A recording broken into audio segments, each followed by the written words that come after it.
Guys welcome to শখের রান্নাঘর। আজ আমি আপনাদের জন্য নিয়ে এসেছি আলু দিয়ে গরুর মাংস রান্না। তবে এটা নতুনদের জন্য, যারা নতুন রান্না করতে শিখেছেন তাদের জন্য, পুরাতনরা সবাই পারেন।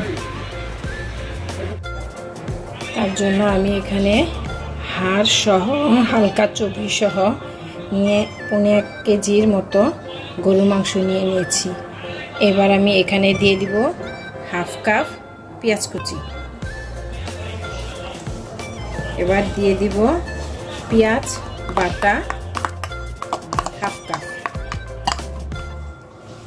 দিয়ে দিব আদা 1 চা চামচ, রসুন 1 চা চামচ। এখানে আমার আদা রসুন একসাথে বাটা ছিল, সেজন্য আমি 2 চা চামচ আদা রসুন বাটা দিয়ে দিয়েছি। এবার দিয়ে দিব এখানে হাফ কাপ মাপের মতো পেঁয়াজ বেরেস্তা।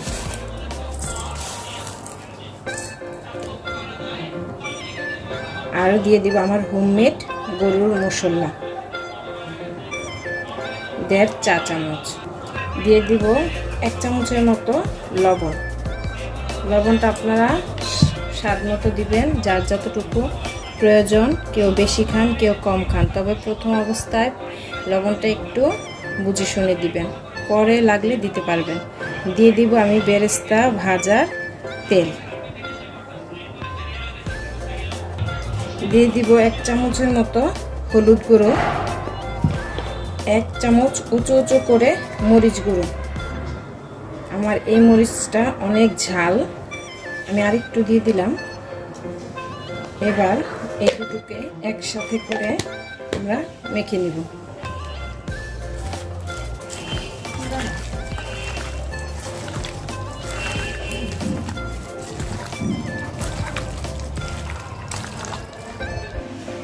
টমেটোর সস দিয়ে আমি একসাথে এটাকে মেখে রেখে দেব আধ ঘন্টার মতো।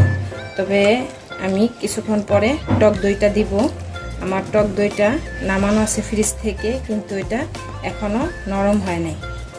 আমার নরমালে চলে আসলেই আমি টক দইটা এটার মধ্যে দিয়ে দিব। তবে চলুন ঘুরে আসি আধা ঘন্টা পর। এবার আমি একটা প্যানের মধ্যে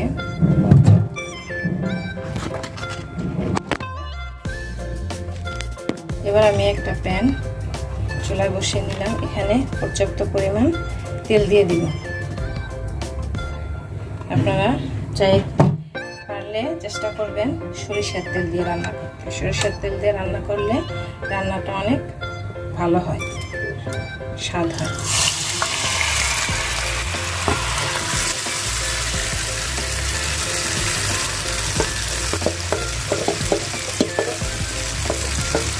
এবার আমি এটাকে ভালোভাবে কষিয়ে নেব।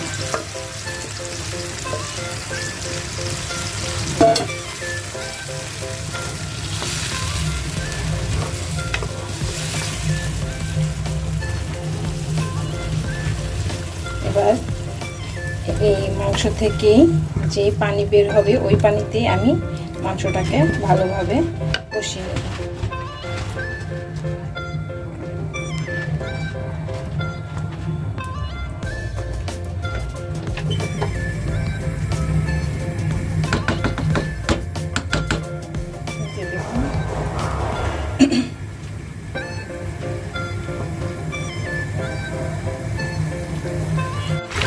দেখুন আমার মাংস কষানো হয়ে গেছে। আমি এই পর্যায়ে আলু দিয়ে দিব। আমার মাংসগুলো প্রায় সিদ্ধ কাছাকাছি। যে আমি আলু আর সাথে কাঁচামরিচগুলি দিয়ে দিলাম। এবার আমি এটাকে ভালো করে নেড়ে চেড়ে পানি দিয়ে আলু সিদ্ধ হওয়া পর্যন্ত অপেক্ষা করব। আমি চেষ্টা করি আপনাদের কাছে সহজভাবে রান্নাগুলিকে তুলে ধরতে।